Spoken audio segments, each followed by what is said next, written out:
time for that. The way we have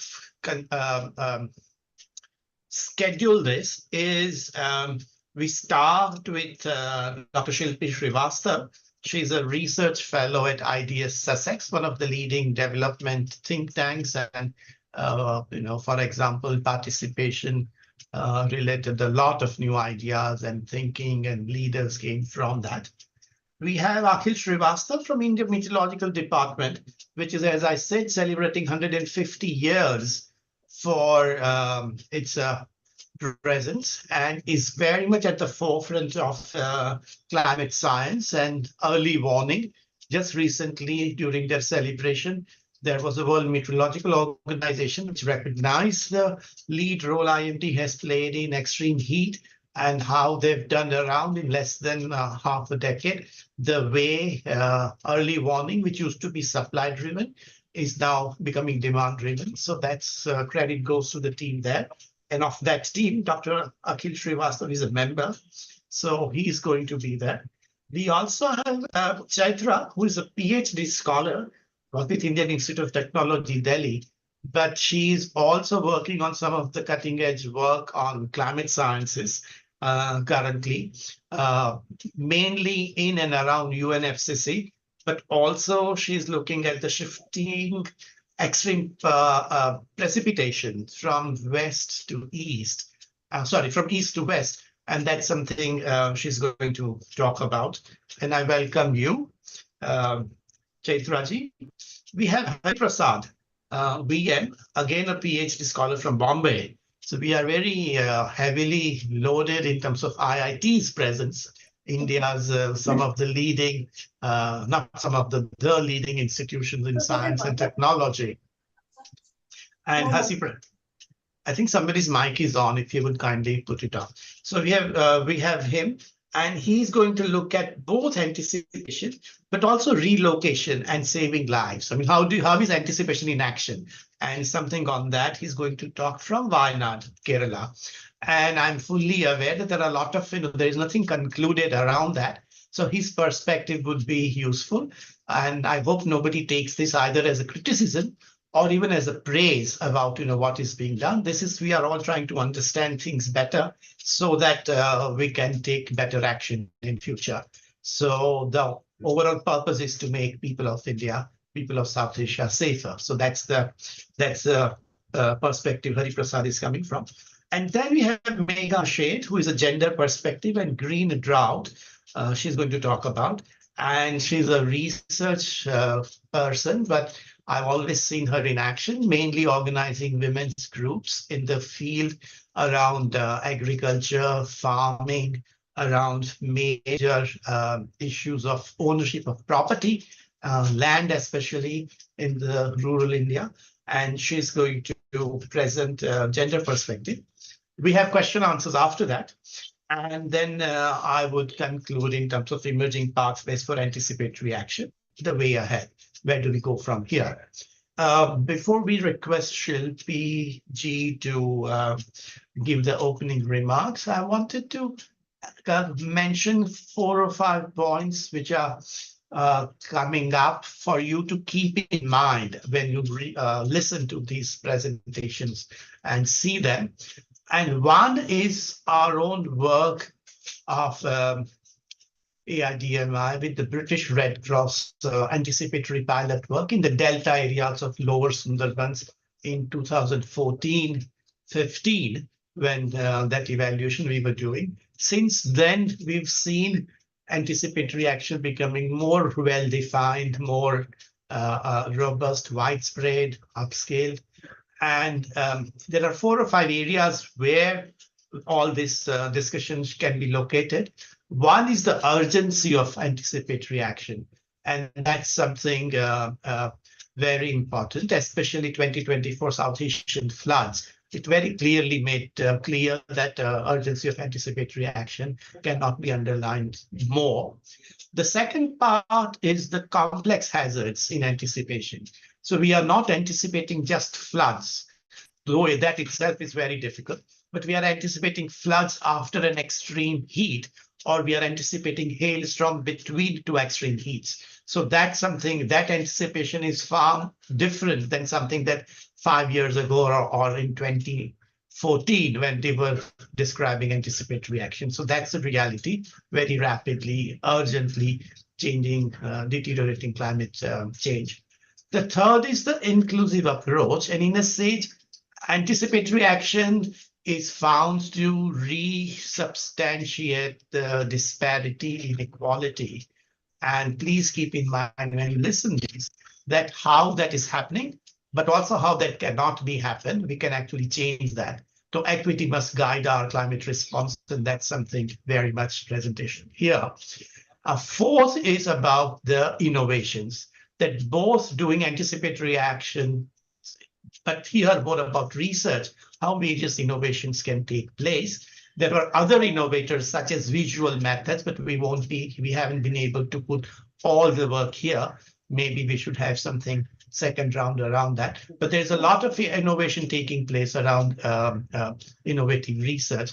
And that is something is very much needed for anticipatory action as we build, put more time and money and effort behind it. And the last I would like to keep in mind is, as an audience, to see that anticipatory action is part of a large systemic change. The purpose is not to maintain things as they are, but the purpose is to have a large systematic change. It may be about meteorology, it may be the development system, it may be about precipitation and that meteorological system, it may be about socio-economic relocation and social system, but all the systematic, no way anticipatory action can substantiate and continue the status quo, but focus is to change that. So these are 5 things I wanted to say up front to again underline that this is not at all a criticism, but this is very much to help all of us move forward in a concrete way, to first help each other, but most importantly, those who are affected. When we don't take anticipatory action, millions of people get affected. So how do we address this for that? With these words, I again welcome Shilpi Srivastava, Akhil Srivastava, Chaitra, Hari Prasad, and Megha Sheth. And welcome. And I welcome the audience, the participants. Thank you very much for finding time for this topic. And please let us have your questions. Also, should you be interested in this or any of the following activities which is coming out from this or is coming up from AIDMI, please go to the website and register your name, and we would continue to include you in this. We very much want you to be part of it. We won't harass you by chasing you, but we do want you to be very much be part of it. With this, I'd like to request Shilpi Srivastava, the research fellow, and she's recently, Manishbhai, would you put up her brief description is on the chat box, and she's recently received a very prestigious fellowship award. So congratulations to you for that and from all of us. And please go ahead. Thank you. And you have the time limit we've discussed before. So each of the presentations, if we have time limit, we'll be able to discuss things. Thank you. Thank you so much, Mayor. Thank you for the warm welcome and the introduction. And it's a pleasure to be here. And thank you, everybody, for joining as well. Many, many thanks to AIDMI for coordinating and organizing this roundtable. I know it was not easy, and we've had a lot of back and forth. I would like to share my screen, Manish Bhai. So if you could just stop sharing yours or remove this flyer so I can share my screen for the slide.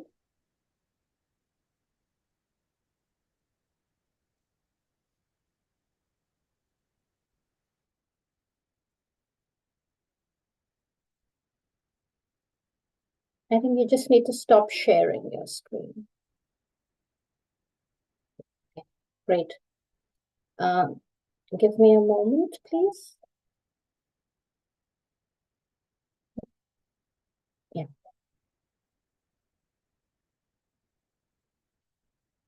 Sorry, it's gone the other way around right now. Yeah, Yes, we can see that. Thank you. Yes. So I'll start by saying once again, thank you, and it's great to be here. When Mihir asked me to do the opening remarks for the session, I thought it would be pertinent to actually talk about the project, which led to some of the thinking behind this project and also the special issue which is being launched today. So the project was called Anticipate. It was funded by the British Academy between 2020 and 2024. And as Mihir described, it was also a difficult time because the first 2 years of this project, which was 2020 to 2022, not much work could happen because of the COVID pandemic. It was a collaboration between several organizations, as you can see. So between Institute of Development Studies, in the UK, University of Brighton in the UK, AIDMI, and also Indian Institute of Technology, Delhi. Many of the team members have contributed to this special issue and are also there on this call. So a warm welcome to all of you as well. The ideation of this project was firmly located in the rapid rise of extreme weather events across the world. These events also make it very clear that we are now entering a phase of radical climatic uncertainty where the past may no longer be a good guide. So Mihir had already started talking about what he said, complex hazards. For example, the challenge of extreme rainfall in areas that are historically drought prone or historically prone to desertification, for example. So in desert areas, we are seeing floods. And it is not merely this challenge of limited historical precedent, the challenge of the unknown, but also the highly variable nature of the known events that is becoming more extreme in their incidence, scale, and impact that adds to this complexity. And one strong and stark example is the heat wave that we've been experiencing in South Asia, the early onset of these heat waves, for example, and especially in March 2022, when we began this fieldwork for this project, we were actually caught in that heat wave spell because we didn't anticipate ourselves that we will be facing that kind of heat wave situation in the field. So simultaneously, beyond these episodic or independent extremes, what we're also witnessing is the co-occurrence of multiple extremes, which are increasingly becoming co-located by way of being closely timed, such as droughts followed by floods, or co-occurring, so droughts, heat waves, and wildfires, for instance. This is what we have called co-located hazards in our project, and it draws on a wide scholarship within climate science, where it's been called compound extremes. These extreme events demonstrate a break from the past in terms of changes in frequency, intensity, impact, and scale. So there is a break from the climates that we have experienced in the past. In terms of the state of the art, or what we already know, is the fact that significant advancements have been made to improve forecasting capabilities within India, in Asia, and across the world. And there's a lot of investment going on in the domain of anticipatory action, be it through the use of technology, for example, impact-based forecasting. And there is also ongoing work in terms of making these forecasts more usable and actionable. So, for instance, demand-based forecasts that were talked about in the introduction. There is also a lot of work happening around co-producing some of these forecasts with user communities, farmers, fishers, etc. But with this new normal, we argue, we have to confront the uncertainty that these erratic climate patterns or events are throwing up. So Krishna Achyuta Rao's article in this special issue, and he was also the co-I on this project, it really touches upon this issue of uncertainty in prediction and forecasting and what it means for these various events, especially around rainfall. On the other side, we see communities on the front line struggling with the impacts of these hazards and long-term adaptation becoming increasingly impossible. So what we're seeing in the field is actually coping from day to day and not adaptation, which is socially just. In many regions, we've crossed the adaptation threshold, and they are now being exposed to significant losses and damages. So there is no point of return for many of these communities. So against that backdrop, the Anticipate project sought to examine how different actors think about these co-located hazards. So what do they understand and what does it mean? Not just in terms of climate science, but also policy stakeholders, local communities themselves who are actually facing and witnessing these impacts these hazards on the ground. How are they forecasting it and how are they preparing for these hazards? These were the key objectives of this project. And for this, we drew on a range of methods from social science, from design and visual research, as well as atmospheric modeling. Our focus was on the state of Gujarat, which is one of the most drought-prone areas in the country and has experienced erratic rainfall and droughts over the years. However, floods, which were usually black swan events in this region maybe 2 decades ago, are now increasingly becoming the norm. So in the last 10 years, our research shows that this area is becoming wetter and wetter, and there is increase in the intensity of precipitation levels. While local people may be attuned to coping with climate variability, especially because this is a drought-prone area, so around drought and water scarcity, the rapid rise of extreme weather events, droughts, floods, and volatility coming with day-to-day variability has constrained their traditional responses, especially when wider forces in the political economy, for example, industrialization, marketization, changes in land use, and water grabs also intersect with some of these climatic changes, and these limit their adaptive capacity. In Anticipate in particular, we were looking at hydrological extremes, that is droughts and floods, with some of the intersection of these extremes with some of these wider forces. But during the course of our work, we realized that the intersection was much more deep and intense. And we were also experiencing, or the communities that we were working with were also experiencing extremes such as heat waves or hailstorms or Mavtu, as it is called locally. And Megha will talk about it. Sorry. I think somebody needs to mute their mic.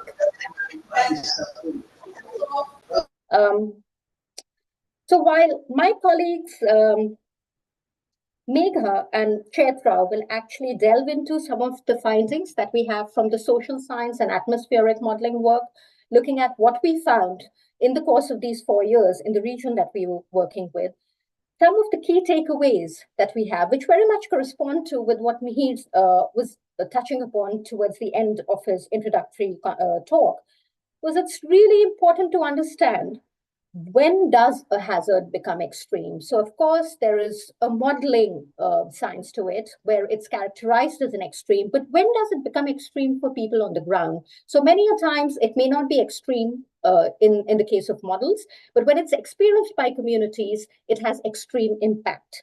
So when does a hazard become extreme, for whom and how? As several social, ecological, and political factors collide on the ground. Preparedness for extremes, and this is what we found, will require harnessing different forms of knowledge: indigenous knowledge, scientific knowledge, lay knowledge, expert knowledge. So we require just not one type of knowledge, but different forms of knowledge and resources to be able to respond to the situation of uncertainty that these climate patterns are throwing up. And also the fact that we must trust and leverage local networks and local capacities.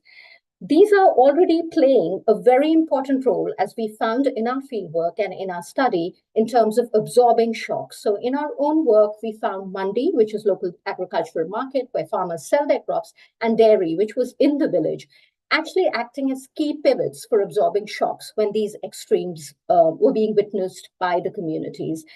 But one important gap or a pathway forward is really about making these networks more socially inclusive and equitable. Otherwise, it can have reverse effects.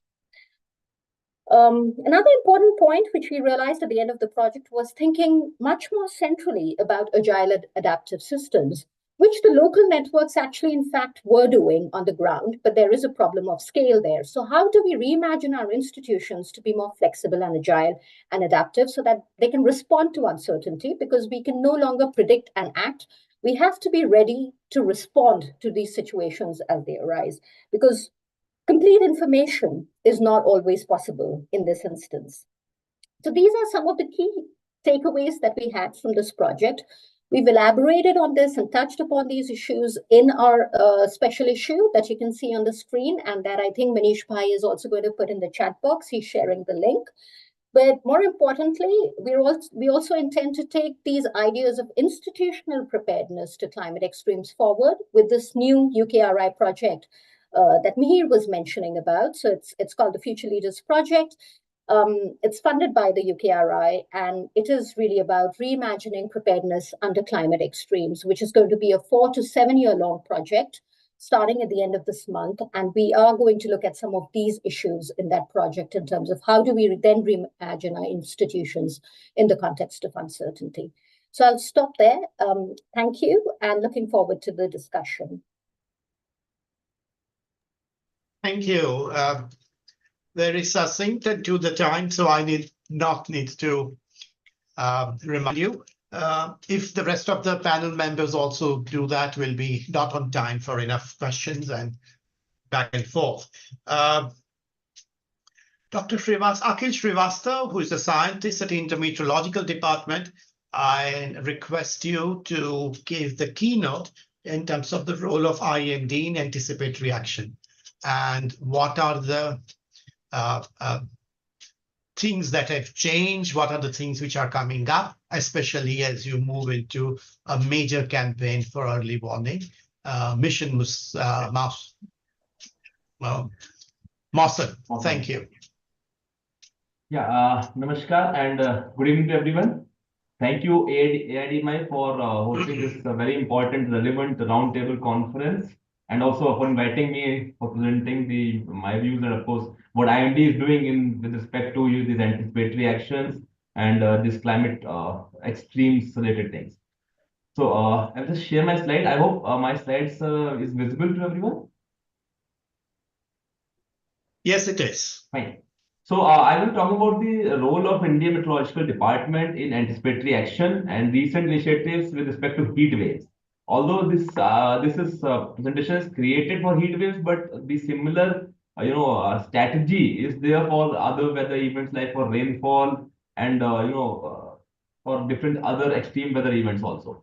So if I talk about the Indian scenario, like everyone is talking about the climate is changing. Of course, it is changing. There are different temperature extreme which are seen on day-to-day basis. Year 2024 was the warmest year on record since 1901. It is now, I mean, official also. If you talk about India also, it's not only about the globe, the India, for Indian context also, year 2024 was the warmest on record since 1901. And if you see the last five warmest years on record, in descending order, you will see they are in the last 10 to 15 years only. The warmest one is 2024, then second warmest from 2016, then 2009, 2010, 2017, so on and so forth. The important thing is that the 2024, the most warm year on record, is 0.65 degrees centigrade above normal. And that is by approximately around 0.11 degrees centigrade more than the anomaly which was seen in 2016. That itself makes it a very extreme event for the country as a whole. As you can see on the maps also, which is shown over here, this is if you see this particular time series, it is showing how the annual mean temperatures are increasing. So we can see, if you see towards the end, after 2000 onwards, you can only see the tall buildings. That means temperatures are rising and rising. And that's what we are seeing in the statistics also. Now, the problem is not only the mean temperatures. If we see the below two plots, it's also the maximum temperature and minimum temperature anomalies, okay, for each of the day of 2024. If you see the top one, that is the red buildings over in the chart, they are all signifying the positive anomaly. So it is not only the maximum temperatures which are showing the red building, but also the minimum temperature. So that means not only the maximum temperatures are rising, but also the minimum temperatures, thereby making the life more difficult with respect to temperatures. The body is not getting enough time, the humans are not getting enough time to release the heat to get de-stressed from these hot situations. So that means the situation with respect to temperature is becoming more and more difficult for the human beings. If we talk particularly about the heat waves, okay, so there's the dedicated, look at the quantitative definition used by Indian Meteorological Department of heat waves, whereby we are comparing the temperatures, observed temperatures with respect to the normal temperature. For IMD, normal temperature is generally considered for the past 30 years data. So currently we are using the normal temperature from 1991 to 2020. And based on that, if you see the heat waves, so this particular map is showing you the number of heat wave days which are seen in the different years. Now we can see the lot of variability also. Suppose in 2010, you see there was 578 days of heat waves on different meteorological subdivisions in the country. And after that, the second highest are now seen in 2024, that is 536. Apart from that, if you see, there are different 455, 217 on different years.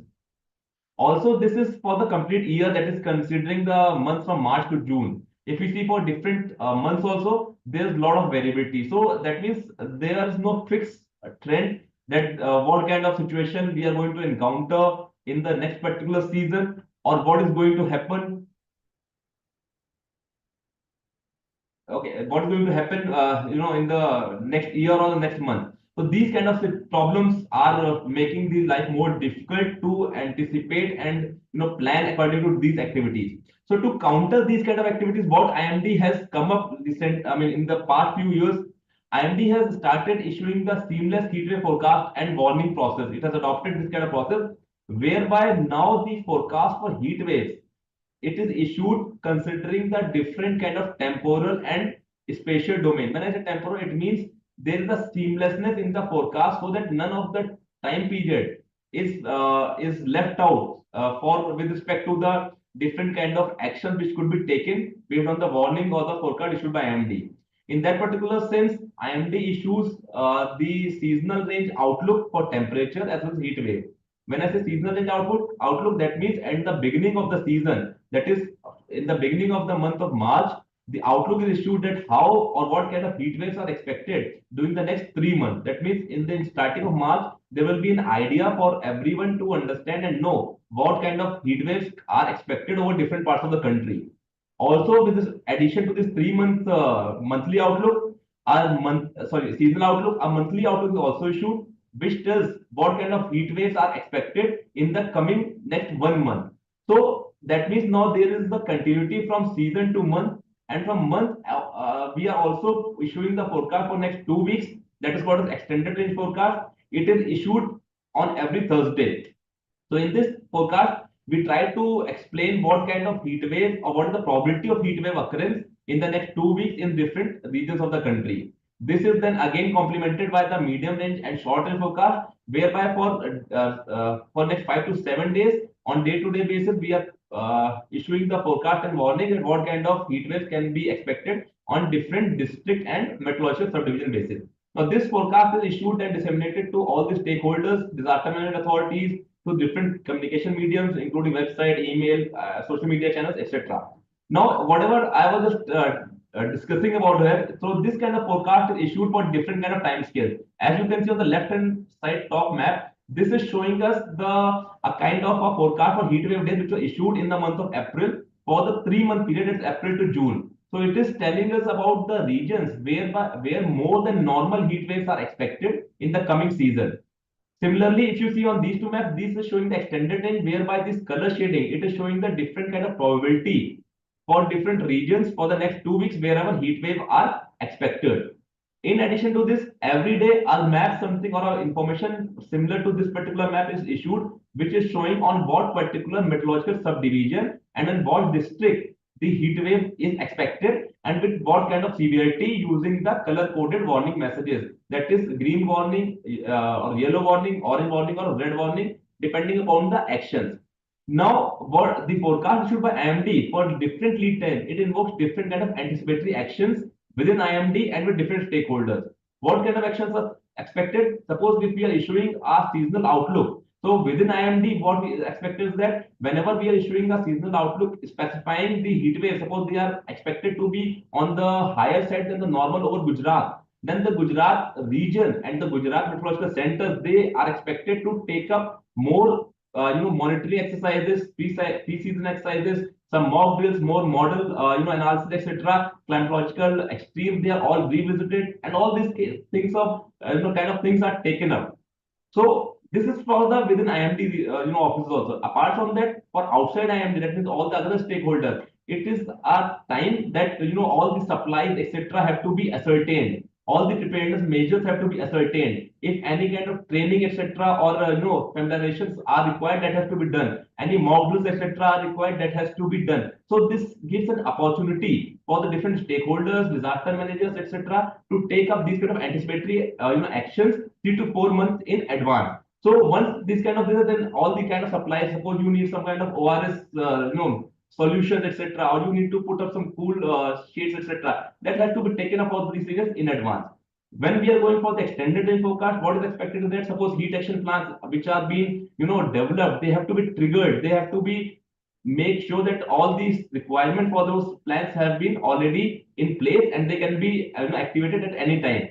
And on day-to-day basis, whenever for short to medium range forecast warnings are issued by the IMD, based on these color-coded messages, the immediate action is anticipated from all the stakeholders, including disaster managers, so that there should not be any delay whenever such a weather or extreme situation is coming. The action should be taken, and any loss of life or livelihood can be minimized. In addition to this, IMD is also providing different kind of new products which are in place, using the GIS-based platform, etc., so that now localized information with respect to temperature, heat wave, warm night, percentile-based analysis, all these information is now available for the forecasters as well as for the people or the stakeholders who are interested in them, and they can utilize this information for taking any necessary actions. Now, IMD, as you all know, the impact-based forecast is there's the big shift from these regular forecasts to impact-based forecast. So based on this, IMD also started issuing the impact-based forecast for different kind of sectors also. For example, for if there's some kind of heat wave is expected of some region and it's going to impact some food crop over there or some horticulture sector related things over there, then some kind of advisories are also mentioned with the bulletin. Also, from last year, IMD started issuing one dedicated bulletin. That's the dedicated heat wave bulletin for Indian Railways. As you know, that millions of people are traveling, and railway is such a thing that there's a lot of impact which is seen on the people who are traveling in the Indian Railways. For example, if there is no water in the platform, if there is no shade in the platform, that creates a lot of problems. There's no cooling infrastructure over there. So these kind of dedicated bulletins have been started from last year, particularly for the railway, and many more sectors will be added up in the later coming days. So this is just a small overview of the the services which IMD is providing and what kind of anticipatory actions are expected within IMD and outside IMD. And I think the important point over here is that whatever different range of forecast what IMD is issuing, starting from the seasonal to monthly scale, then to extended range, then short to medium range scale, all these forecasts are to be are in a way anticipate some kind of actions. So once those actions are taken up, then we are better prepared to to minimize any of the impact of these extreme weather events. Thank you.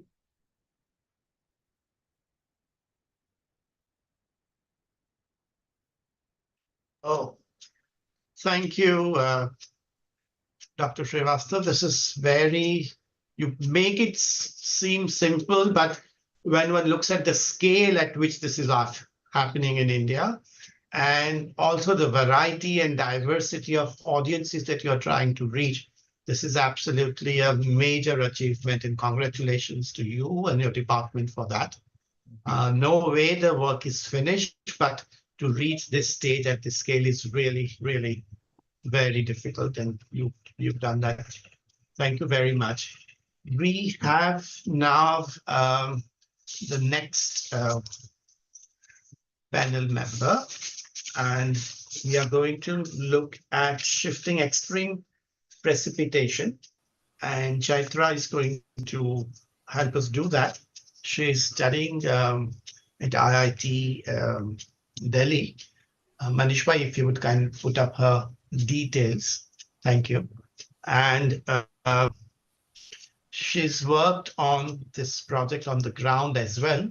So she's done something not so common, combining what's happening on the ground with combining what's happening at far off in the sky as far as early warning and meteorological predictions for sighting are concerned. Floor is yours, Chaitra. Please go ahead. And please keep within time so we have question answer time later on. Thank you. Hi, thank you. Good evening all. Let me share my screen. There is somebody's mic is not off. If you could do that, please. Hope it's fine now. hear you, but I think there is a Yeah. disturbance from somebody else's mic. We are requesting him So to. I'm sharing my screen now. Yes, please go ahead. Yeah.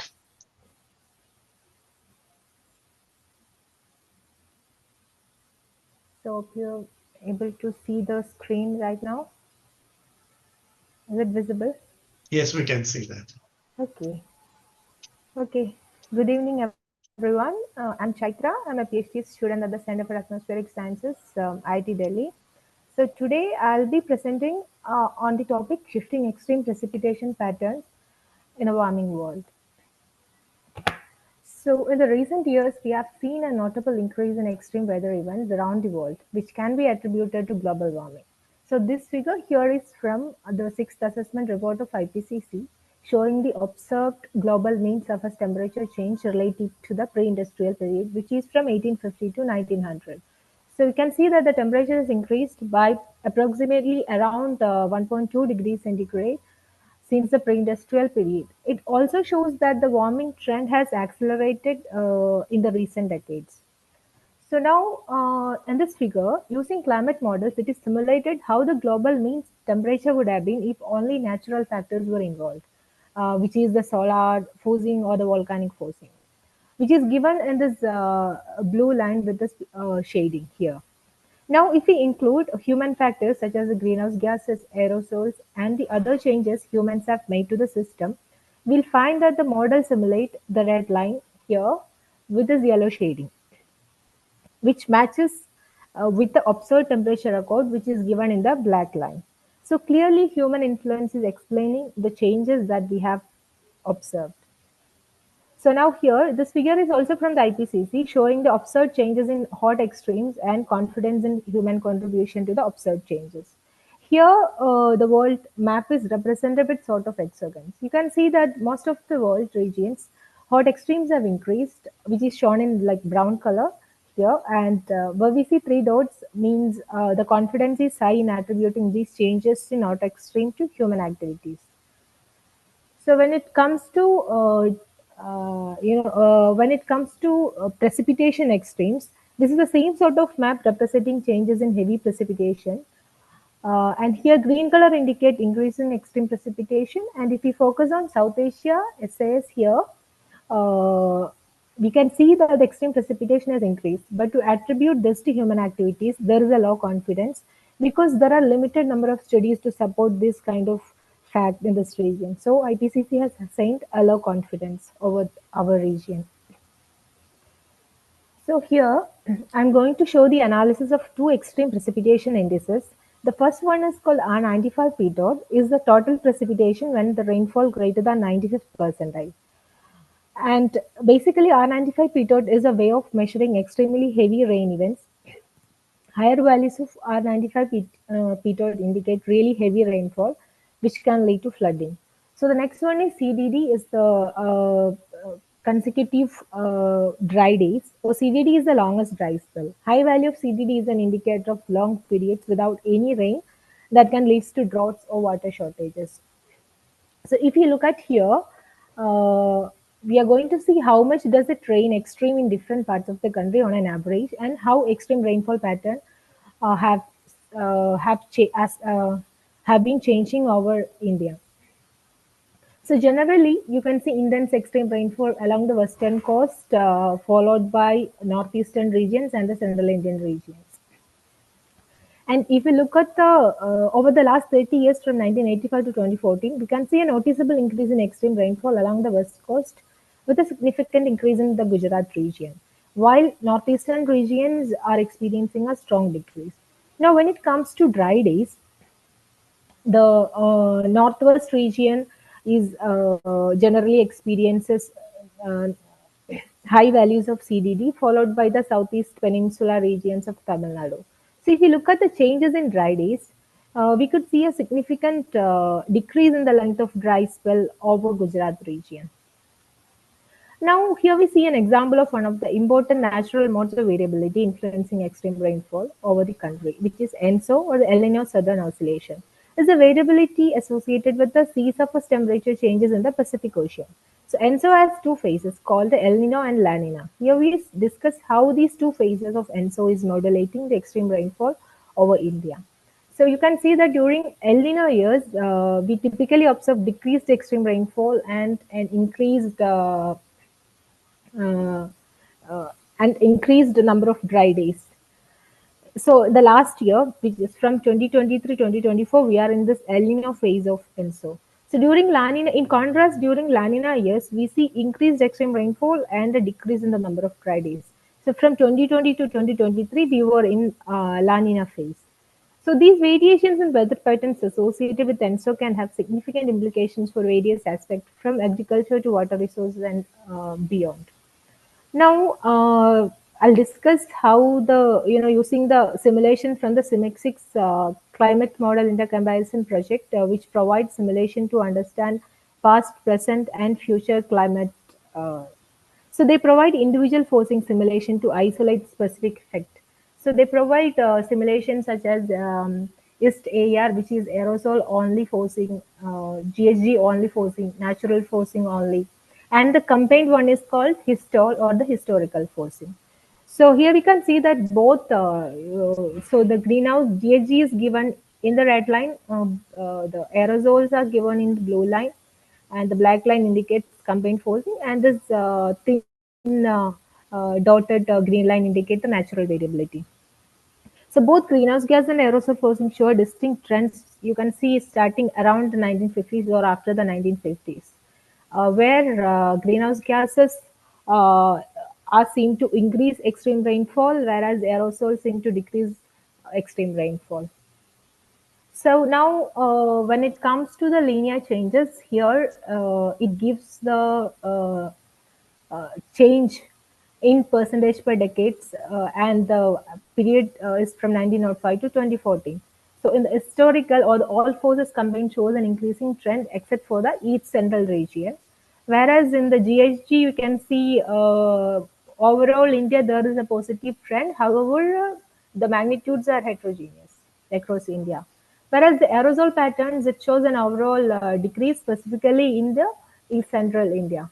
When it comes to natural variability, it doesn't contribute much to the change. So takeaways. So these are the takeaways. So in conclusion, there are multiple factors that can cause extreme rainfall. So one thing is the natural variability such as El Nino and La Nina. And greenhouse gases and aerosols can also have an impact on this. So we need to be careful before we say that this is all climate change, meaning that there are sources of uncertainty when it comes to the changes in extremes. So clearly, over India, there is an increase in frequency and intensity of extreme precipitation. And second one is the regional variability. There is spatial heterogeneity in trends, necessitate region-specific studies and localized solutions. And distinguishing the anthropogenic signal from the natural variability still remain a complex problem, but it's a critical focus for research. That's it, and thank you. Thank you. Yes, the separation between what is climate change related and what is not is so important. And also this shift that you're talking about from extreme precipitation. Thank you, Chaitra, for this presentation. And we'll have some questions after we've finished two more presentations. We have now Dr. Hari, not doctor yet, Hari Prasad PM, very soon a doctor, I hope, and from IIT Bombay. And he's going to talk about anticipatory, the interplay between anticipation, relocation, and saving lives.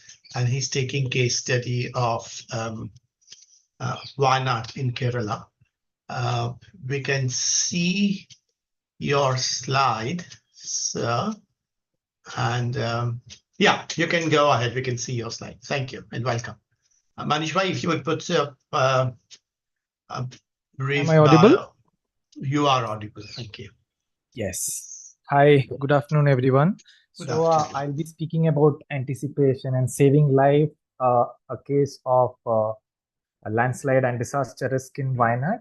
I start with the picture, which is which lost a lot of lives in Kerala in the recent landslide, and just a second. I will just.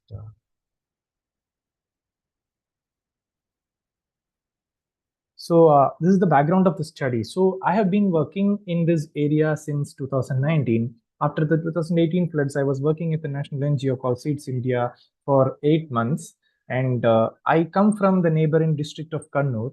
And after the 2018 floods, I've witnessed how Wayanad is, how vulnerable Wayanad is. And I was in constant touch of people almost every year in the rainy season. And before that, what has been happened in Wayanad in every single year. And I've been following the news and the articles from Wayanad closely, and also part of the TOT, training of trainers of the department officials. So Kerala government has planned, with the support of UNDP and Kerala State Disaster Management Authority, planned department level disaster management training for eight different departments like revenue, health, veterinary, soil conservation, etc. And when we look at what happened in Wayanad landslide, Wayanad has experienced the biggest landslide, one of the biggest in the country itself, and Kerala's history, one of the biggest in the Kerala's history. And it happened on July 30, 2024, and triggered by high intensity rainfall linked to climate change. The victims were also the victims of the previous landslide, like the tea estate in that area. Tea and coffee estates are very prominent in Wayanad area, and in the 20-kilometer near to that, 2 other landslides happened in the past 6 years. And the expert warns of major landslide every 50 years, but I feel that compared to the pace with which climate change is happening, the 50 years is a big timeline. But we can't even sometimes predict what is happening, and exactly that's why we are discussing about the anticipation today. And as I mentioned, state preparedness and anticipation were notably facing challenges in the couple of years due to multiple reasons. And Kerala faced 59.2% of all the landslides reported in India. And I think that this is a major problem as far as Wayanad and the Kerala is concerned. And we are not able to catch up with the climate change, the fast pace of climate change that is happening. And there were different sessions training that mentioned that low-cost localized warnings are needed, but due to multiple reasons, financial, technological, innovation-related reasons, we are unable to come up with low-cost localized warning systems. And the slow pace of fixing the system and the challenges in predicting rainfall levels is making the issues much more difficult.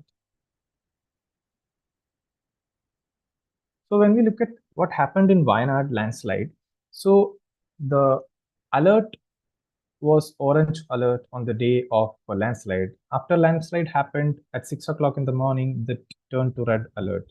So we have to be much more advanced in terms of prediction, and even the GSI, Geological Surveys of India, was planning to fix a landslide warning system in Kerala and especially in Wayanad since many years. And finally, it fixed 2 weeks before the disaster happened, but it was on an experimental forecast and also used the data from IMD for rainfall and other aspects. And when IMD's prediction also came little late in that manner, so the Hume Center for Ecology and Wildlife Biology says that they have informed the administration, but there is a different opinion regarding whether it reached to District Disaster Management Authority or not. And the warning from the local agencies are not accepted. As I know earlier also, it is up to the decision of the district collector and others involved to relocate people based on the local agency's prediction, because it has the problems related to the protocols, credibility issues, as we know already.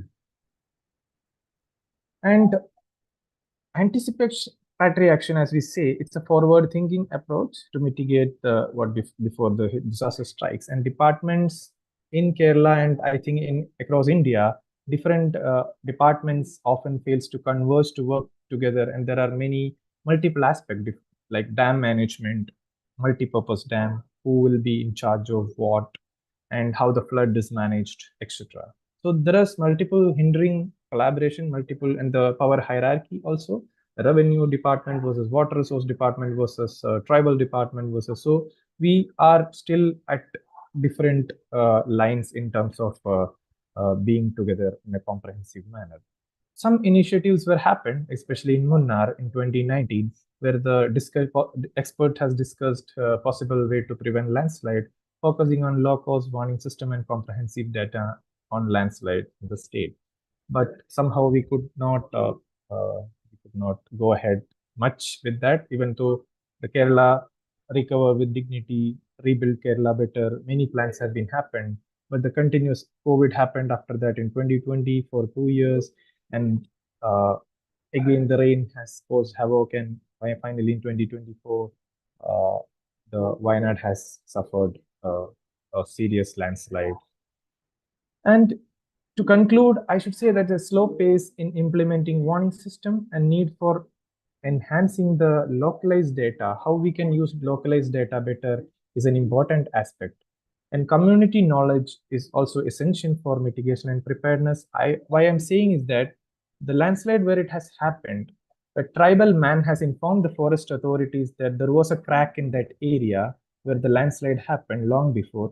And through small observation of the forest officials and others, it would have been understood that there are higher chances of risk in that area.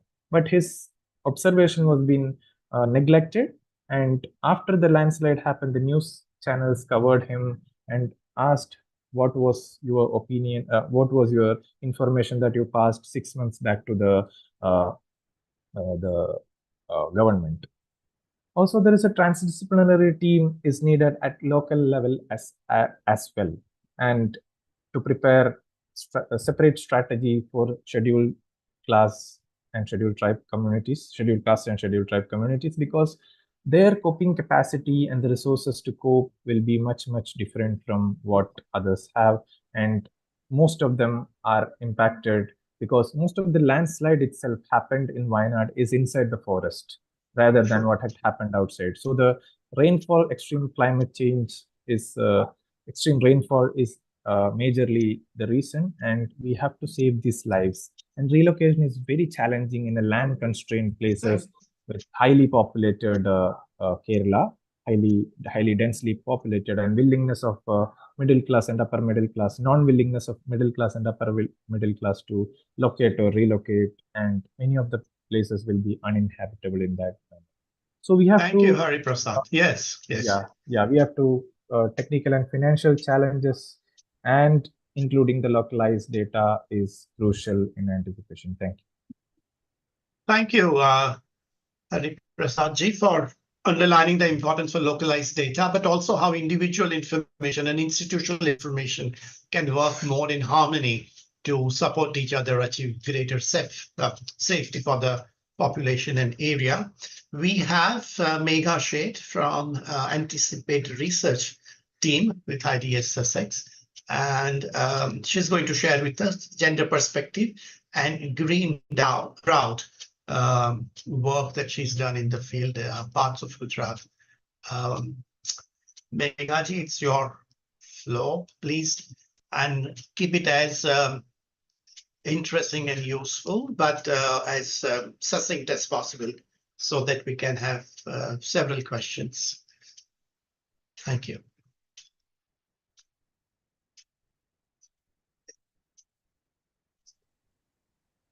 Thank you so much, Mihir. Thank you, AIDMI, for providing me this platform.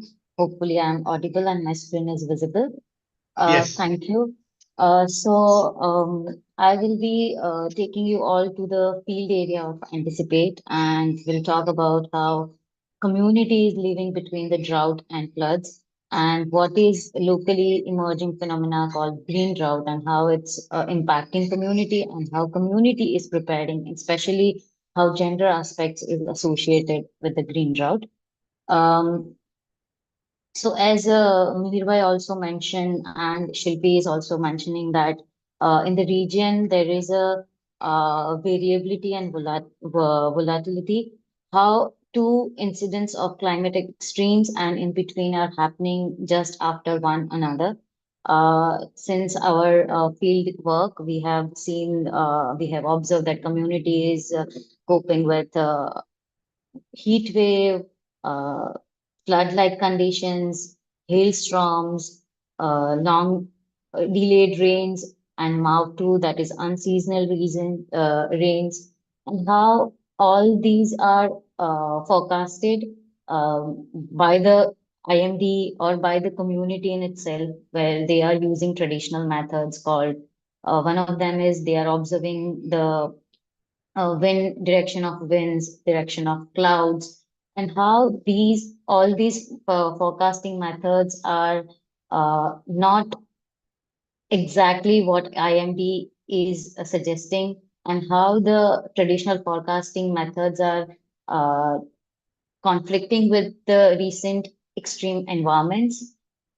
Also, during the in the oscillation between drought prone region to now shifting to the flood region, community is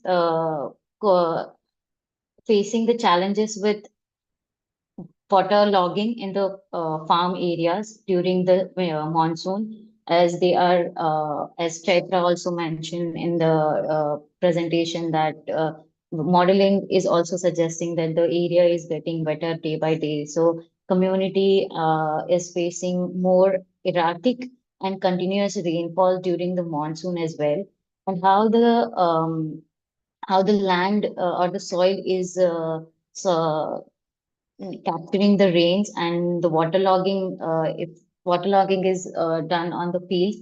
And due to that, we can see that is a green cover, but with the waterlogging, there is um, a crop fail season. And this phenomena is locally called green drought, where because of the excessive rain, the harvesting is failed or less in the quantity.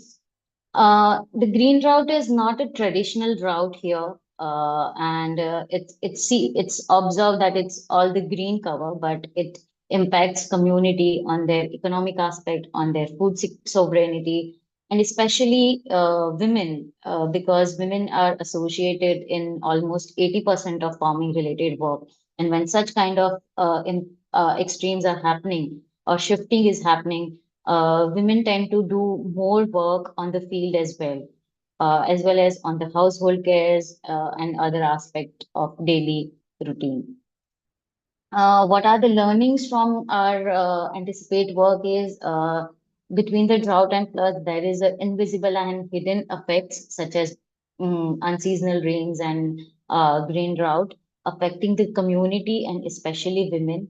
We have also observed that there is an agrarian change because of the high precipitation and availability of dam and canal waters. The cropping system is shifting to double and triple, and the women is doing more work during such incident. Here we also observe that women are forefront of the preparedness efforts, leading to that leads to the unequal burden, where they are more inclined towards caregiving responsibilities and economic strains, because they are not under the decision-making authorities, and also the resource management is and accessible is not for them. Climate preparedness, as also Mihirbai mentioned, that it's a multifaceted challenges, because community is adapting all these stresses, and preparedness is very much at the reaction base at this moment. But in future adaptation climate, it's not about the only at the community level, but institutional preparedness is also need to be taken care of. And community has observed that mandi and dairy, the local institution, as one of the preparedness institution. What we can do together in the future is we can do strengthen the grassroots women's capacity, also integrated that in their indigenous practices, also reliable early warning system and translation of that early warnings to the community, some loss and damage strategies, especially for women, and interdisciplinary research, as also Mihir Bhai mentioned in the early chat, that how photo voices and other visual aspect of research methodology can give more nuances of local communities. Thank you so much. Thanks for listening. Thank you. Thank you for both covering the women's leadership aspect and what they could do, but also some of the research method innovations, such as visual methods. Thank you very much. We have a very short period for question and answers, and I have selected 2 questions which has come already. The first question is for Shilpi, and that's about if you could tell us briefly how diversity or multiplicity of research methods, including visual research method, which you put in the chat box, some details. What are the new and other changes, innovations we need to make to understand anticipatory action far better? Just list 1, 2, or 3 possible innovations in anticipatory action related research methods. Thank you. Thank you, Mihir, and thank you for that question as well. We couldn't cover it in great detail. In the special issue, there is a contribution by Shibaji Bose, who led the visual stream, of course, about how we've used these methods. But just to give one example, so when we arrived in the field, as I said, it was heatwave of 2022.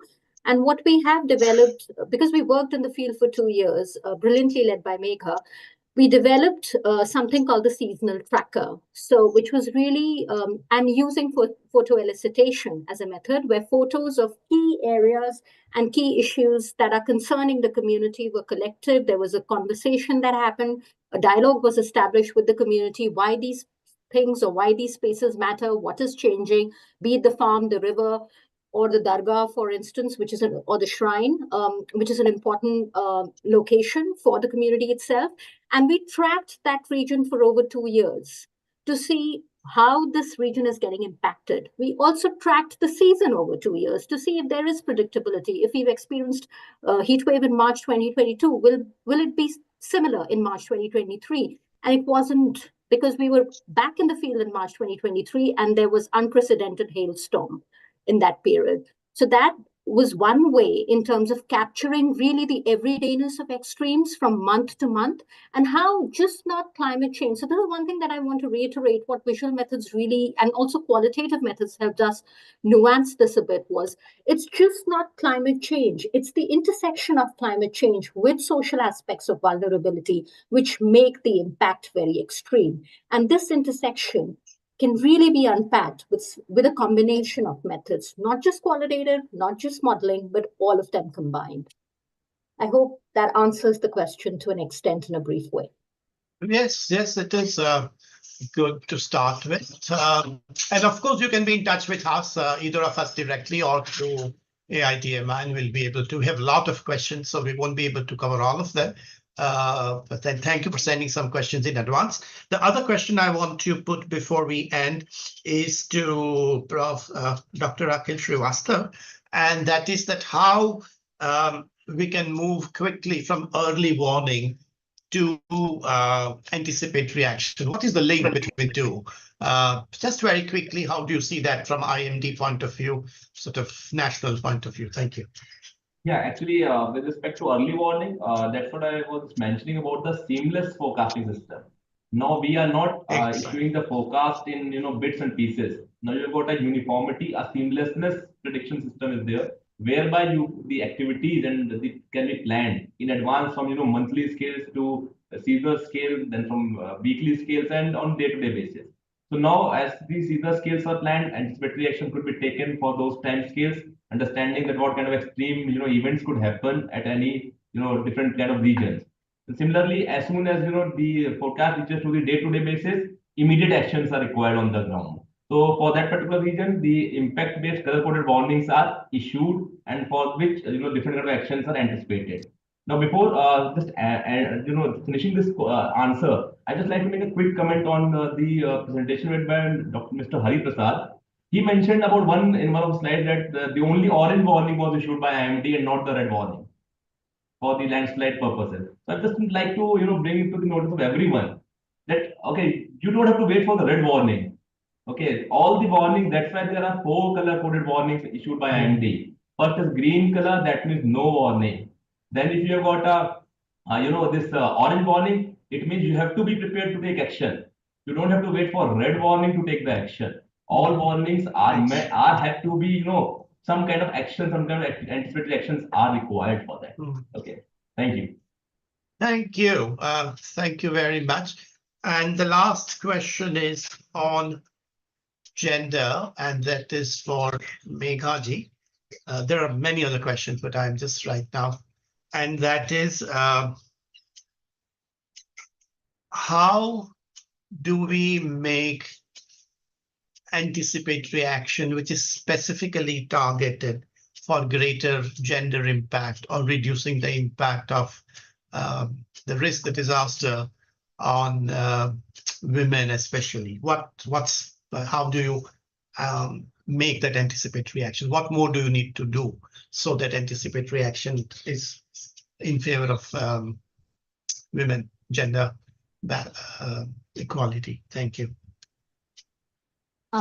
Thank you for this question. So I think one of the main aspect is, I think, being work on land rights. I think women's land rights is very much essential here, because the direct impact of climate or indirect impact of climate on women is through the land access and use of lands, especially at the rural level with the farm related activities.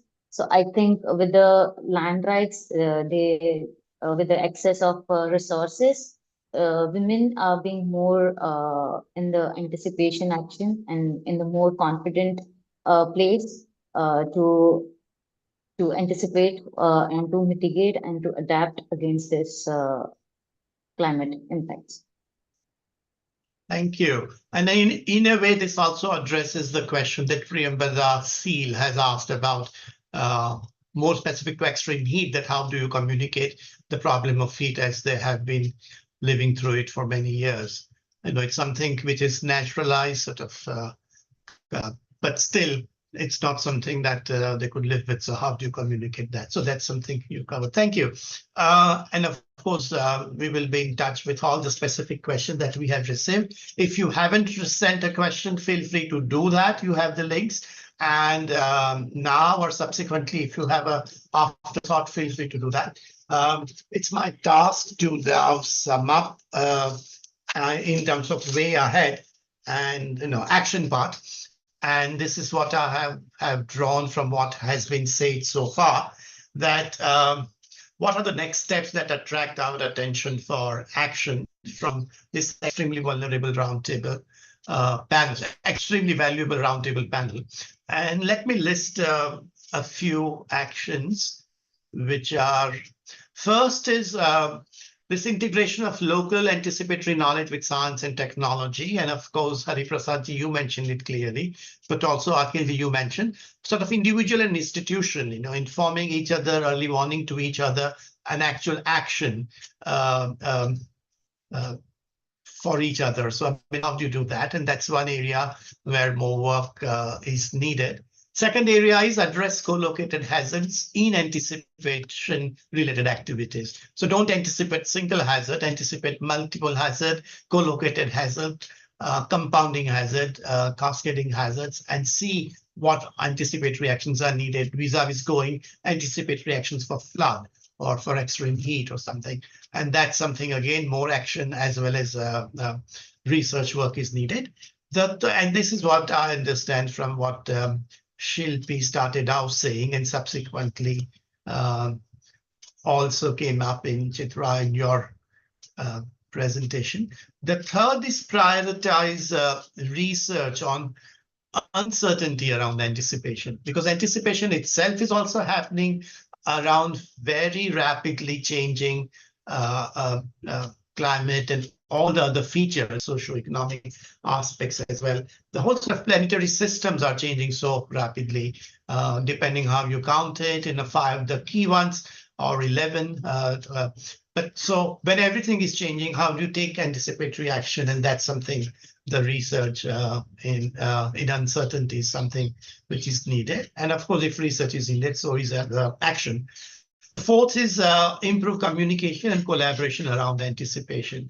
This is supposed to be new, and but it isn't new. It is supposed to be up and coming, but it is something in a way we have been doing for a while. So how do we communicate better, whether it's orange or red, whether it is about action, evacuation, whether about anticipatory, and why just action? Why not anticipatory investment as well in the areas which are vulnerable? And large projects are coming up for disaster risk management. And how do we add anticipatory action on that? Yes, Anupji, it is. Thank you. And then also about inclusive strategies in anticipatory action, and not only inclusive in terms of gender, which of course is very important. And there is a national commitment both at Government of India level and all state level that we protect women first in any of the upcoming natural disasters, not only because they are affected the worst, but also they are very active in recovery and rehabilitation, and they lead the process at the lowest level where it is needed. So that is something as a fifth area. We would be doing a more comprehensive conclusion on this and sharing it with those who have participated. Should you have names and addresses of people who you want to send this, feel free to let us know, and we'll be very happy to do that. Or you can do it yourself in your own capacity or as part of this. We, as AIDMI, will be doing more work on this in sort of 5 areas. One area that is coming up is a whole range of policies around which needs to incorporate anticipatory action, and people are welcome to join that by sending your email to start with. We are also planning as a follow-up to this to look at building capacity to use anticipatory action related early warning. And IMD has very clearly seen that their turnaround in extreme heat is actually where people, organizations, institutions, local authorities had capacity to use. The impact has been far more. So how do you build the capacity to knowledge and science that we already have? That's the second area. Third area is to some pilots, and this is with those organizations involved in pilot research or pilot action, and with resources, be in touch. And a couple of pilots are coming up across the country, and we can join hands on that. So that's and fourth is anticipatory action, but there is no good evaluation of what these actions have actually achieved. And I'm not saying evaluation is something sort of somebody making a judgment, but reflecting in a broad sort of positive sense, not pointing fingers, but what could we have done together better? So that is something we'll be doing. Vinilaji, you as well as Anuradhaji, both of you, thank you very much. Please send us an email. And in any case, the conclusion of what we have said will be shared with everybody who has participated. With these words, I think I really want to thank the panel and the participants both for this very useful. So many people have sent emails, they couldn't participate and they want the recording, they want the slides, they want this. Just the timing was not suitable for everybody, especially people from the eastern side of South Asia. And for them the day was ending, so they haven't been. So there was interest beyond.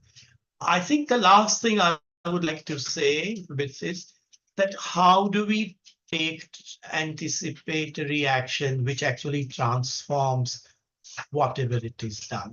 And that's a major area. We all need to put our mind and actions behind it. It's sort of overarching umbrella. And I would request, of course, Akilji, for you to suggest ways of doing that, Shilpi, and all of you. Thank you very much. Thank you, Laila, for joining.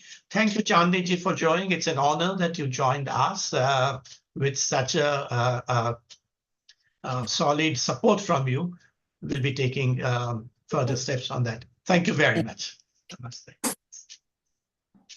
Namaste, Chandiji. Thank you. Hi. Namaste. Lovely. Thank you. Thanks, Mihir, and also Manish Bhai and AIDMI for organizing this. Thank you for all your efforts. Oh, it was a pleasure. Absolutely. Always. Thank you. Thank you. Thank you, everyone. Thank you. Thank you, Akhilji. Thank you so much.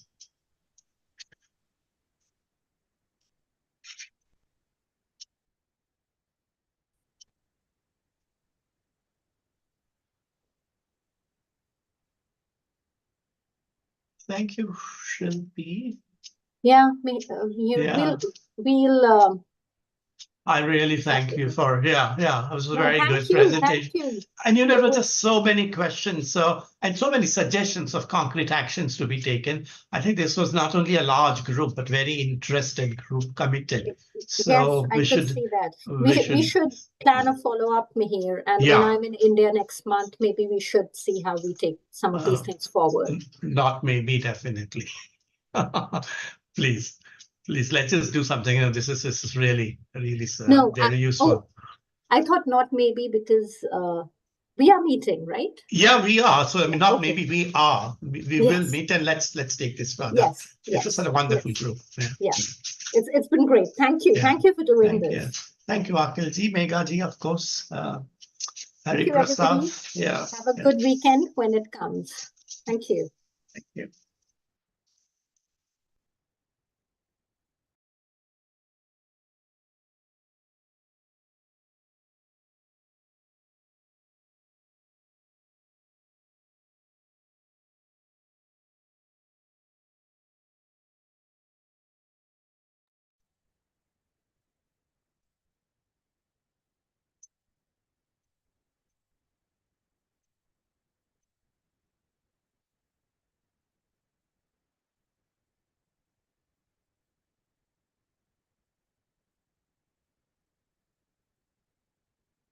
Atika Devi, thank you.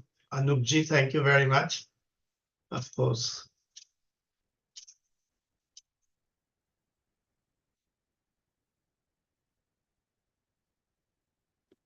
If you don't mind, can I have a minute of yours? Yes, of course. Yeah.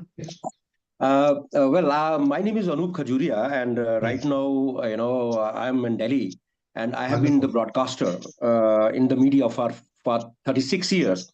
And I have been making films on climate change issues, and they have got national and international awards.